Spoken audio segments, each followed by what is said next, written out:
throughout the day, but did have the penalty on special teams running into the punt returner.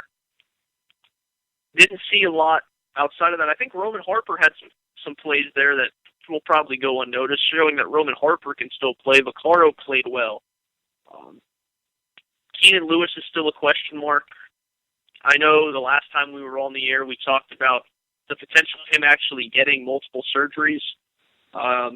Couple people came out. He had came out and said that he's dealing with another hip injury, but does not want to go on IR and plans to play this season, but is not going to rush his health because obviously his health's more important than the play. So the Saints countering moved at that. They signed Cortland Finnegan. He played for the Rams. I think he was in Carolina last year. A big physical corner, known as a scrappy guy, so we'll see how he's able to be utilized in the Saints defense. Overall, for the first-team defense, A+. They played fantastic. When you get to the second and third teams, that's when you see similarities to last year. You get a little more concerned. Von Bell, bad angle, missed tackle, and a long touchdown run. He's a rookie. A lot of these second, third, fourth stringers, they're rookies. They're still learning. No need to hit a panic button. This team's going to be okay, and especially if the defense can play like that first-team defense, if they can get that throughout the season or anything close, they're going to be fine. And I'm going to throw out this last stat before we move on. In 2013, the Saints' last winning season, the Saints went 11-5, and they lost only once when holding opponents to under 20 points. Just one game they lost. The other 4 games they lost, the opponent scored 26 or more points in the game. So what does that tell you? Obviously, defense wins championships. But you can almost bank that Drew Brees and that offense is going to score at least 21 points a game. It's the defense's job to get right around that 20 mark. And if they can do that, the Saints will be back to where they were in 09, 11, and 13. Yep, I concur with that assessment, BB, that the defense can keep them in that 20 to, I can give them a little more leave at 24. The Saints are going to be right there in those games and have the opportunity to win. I think that what is also was Von Bell missed an interception, Eric Harris, if we can get those turnovers. But overall, with the defense, in terms of the play, we're going to need Finnegan to, whatever he can contribute, and we need Damian Swan and P.J. Williams, because it doesn't look like we're going to have Keenan for a while. I'm hoping that Stephon Anthony's injury is not severe either. The good thing about the linebacking corps is Robinson, Ellaby, Stupar, and Laurinaitis are key, but now we're losing depth with Kikaha and Anthony if he's required to miss any time. So a lot of things to still look positive for. They only gave up, if you got to remember, the second or third string was when they gave up the 56-yarder on the blitz that went out to the guy that, beat the blitz and outran the team. And, like you said, Bell, bad angle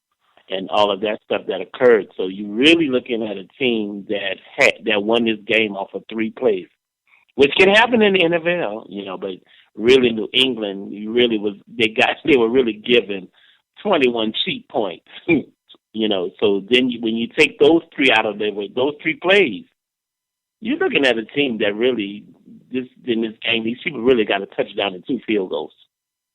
So I try this year to look at Saints games in different angles to give you some positive, because I know the last 2 seasons it has been rough, and I'm going to always be the professor and give you the truth. Me and BB, we're not going to sit here and sugarcoat stuff, and no, but there are a lot of positive. They're young. The Saints, you have to realize, Drew Brees and Zach Street are the senior statesmen. Those are the 2. After that, then you have, now Cortland Finnegan makes the third statesman. Then you jump all the way down to the Cam Jordan and the Mark Ingalls, who's only just in their 6th year. So this team is very young. I'm telling you, if we could find a way to keep Drew, I hope they get that contract worked out over the next 2 years. I'm telling you, next year, the 2017 And 2018 Saints, if they can stay healthy, this team is going to be something else because they're putting together the pieces with a young unit, and everybody that's on this unit, just about all of them, will be back in 17, and a lot of them back in 18. So there is potential there. Just have to be a little bit patient in terms of that. So my overall grade for the defense, after looking at everything overall, the run defense, now that area they have got to improve.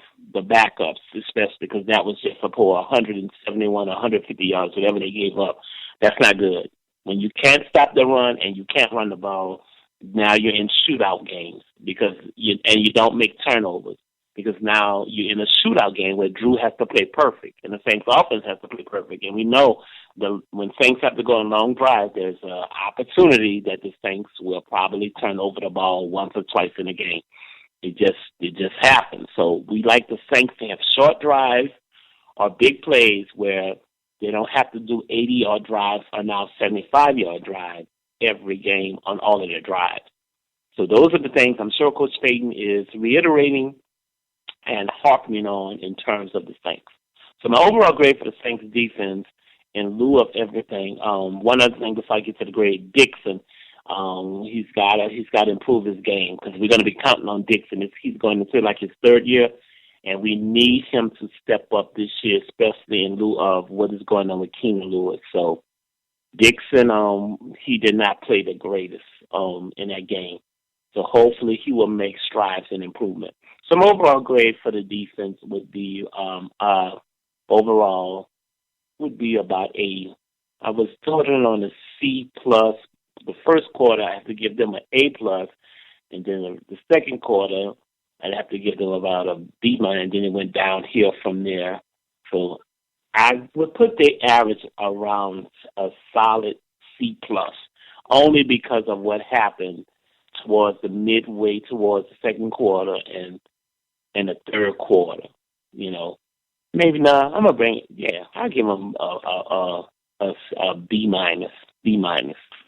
It was not as bad after sitting here discussing it with BB that I realized the defense was not as bad. It was the penalties and the 4 turnovers that made the defense look as bad, and it really was not as bad because I'm thinking about it as I'm talking. They only had that one big play, that 56-yarder on the blitz, and got burnt on that. So the New England Patriots did not dominate. Well, they had another drive that they went for it on 4th and 2, and Super made a great play to deflect the ball. So yeah, I'm gonna give them a somewhere between a C plus and a B minus. You can go either way. Your grade for the defense, BB? I think you have to break it down similar to the way that you did. That first team gets an A plus. I think they played extremely well. The second, third, fourth team, it kind of goes B, C, D. If you just want to be honest, it just kept kind of declining. So overall, I'm going to give them a B. I think that the play of the first team really overshadows everything else because that's the team that you want to see go out there and dominate the game. And they did. And if we can just get a couple players off the second, third, and possibly even fourth team to come in and contribute throughout the season, the Saints can be absolutely fine. Yep. And finally, our last segment, and before we let you, all the listeners, go and enjoy your Friday evening. I know some of you probably going to the movies, going out, celebrate dinner clubs and all of that stuff, especially my younger listeners. I just want to talk about the special teams. Marcus Murphy, A+. Tommy Lee Lewis, A+. And unfortunately, what brings the grade down was the one missed field goal kick by Forbett. I heard all of the reports about him being perfect in training camp and OTAs and everywhere else. I am still not very comfortable with the Saints field goal kicking game. I don't know why I feel that way. I think last night did not help matters for me to feel any differently after seeing him kick that dud kick. So I'm still going to be watching Forbett and Connor Bart and what's going on with these Saints kickers. I think, personally, as I stated before, Coach Payton gave up too quickly on Garrett Hartley, and the Saints have got to stabilize that field goal kicking game because whenever a field goal kicker goes out there for the Saints, I am a nervous wreck because I just do not feel comfortable with the Saints field goal kicking game. We know Thomas Morstead is a steady, reliable kicker, and last year he had a little injuries. He had a 42-point average in kicking, so we know we're solid there. We know we're solid. Marcus Murphy just has to make sure he secures the balls. We cannot have him fumbling and getting in the doghouse because he's a playmaker. And then if you keep Tommy Lee Lewis on the field, then if something happens with Murphy, then you have Tommy Lee Lewis. So now, and you always have C.J. Spiller. So I think in that area, the Saints are solid in terms of that. They did pretty decent on their coverage. So I don't really have any bad marks to say about special teams except for Forbett and Connor Ball. They did well on their 2-point conversions. They made 2 out of the 3. I don't know if that's something they'll be doing on a regular basis, going more for 2-pointers than extra points. So overall, the special teams, I gave them a solid B. The only reason why I dropped them down from an A was because of the missed field goal, and that could cost you a game. That can cost you a game when you're missing field goals. So that's why they went down. Instead of going from an A to A minus, I dropped them all the way down to a B, because when you miss field goals and you don't convert extra 2-pointers, that could cost you a game when you leave points off the board. Okay, so that's what I gave him for special teams. You're great for the special teams and thoughts, BB. I agree. I think the 2-point conversions went well. Obviously, Grayson had to think on his feet a little bit on one of them. They were creative with Tommy Lee Lewis on the other, so I'm happy to see that. The kicking game has been a question mark for a long time. We really haven't had a consistent kicker as of late. I think Forbath's kick got tipped a little bit, but it'll be interesting because both Barth and Forbath have been perfect so far, OTAs, minicamp, training camp, and so forth. So far, they've both been perfect. So we'll see where that goes. I was happy with the return game. Morstead was just Thomas Morstead. He was the leg for most of the game, had 5 punts on the night. I don't have a lot of concerns with the special teams. I think the biggest one is the kicking game, and second, can Murphy hang on to the football? But I think he's got a lot of talent. He might be the answer to the return games. But other than that, I mean, I think the Saints special teams unit did well, and I'm going to have to give them a B. All right. Okay. So there you have it, to all the listeners, BB and I's recap of the New Orleans Saints New England Patriots game, in which the Patriots defeated the Saints 34-22. Now keep in mind that if we can straighten out the turnover game, we can straighten out the penalties. Most important, remember, these are young players. Some are trying out for the first time in the NFL. Some are just, returning from injuries their first year, so they're kind of like rookies. So a lot of young players. One thing that is going to be crucial is the coaching staff to be able to correct and be able to motivate and teach these young players how not to make the mental mistakes or mishaps that have occurred. It's just one preseason game to all the listeners. One game. Now, so we will be back with you guys, not next week because the game is on a Saturday, so BB and I will recap that game. We'll probably do something right after the game if the game doesn't end too late, just a segment to recap what happens next Saturday when the New Orleans Saints go down to Houston to visit Kyle and play the Texans on Saturday night. I think Kyle is going to make an effort to go out to one of the scrimmages or the practices that the Saints are going to have with the Texans, so he'll be giving a report on that when he goes out to that session. So keep in mind, remember to keep listening to Saints News Radio. We appreciate all our listeners and all of the fans that continue to support us. We're up to 18,000 on Saints News on Facebook, and we're up to 18,000 with Twitter.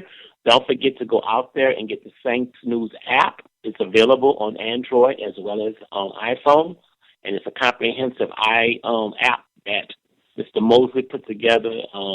None greater, none better than anything else in terms of reporting on the Saints. Don't forget to check us out on Sunday night with our Real Walk Network and Pastor Mildred Simpson and the Elect Lady. Don't forget, after that, depending on Kyle's availability, you can check out another episode of Life Experiences as we embark on prayer with my family and extended family. That's all right there on www.realwalknetwork.com. Then to get your week started back with your sports on Tuesday, continue to check out Big Easy Believer with John